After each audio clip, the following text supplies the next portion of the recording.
Hi, I'm Paul at One Man One Dog. So today it's 12:30 dinner time on Monday the 17th of February 2020, and we're in the middle of another storm. This is Storm Dennis. So here's a Berlingo.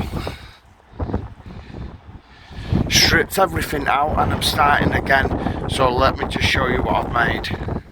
Right, I don't know how well you can hear me, but I've built a bed frame, so it's going to be a permanent bed. That's the length of it, and the front seat goes forward and it goes to about 6 foot odd. Space for a portaloo. Right, I've also made a top for it, so I'll show you now.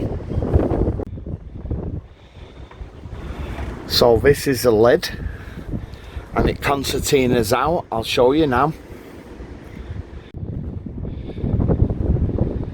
It's a bit dirty because it's recycled, upcycled wood.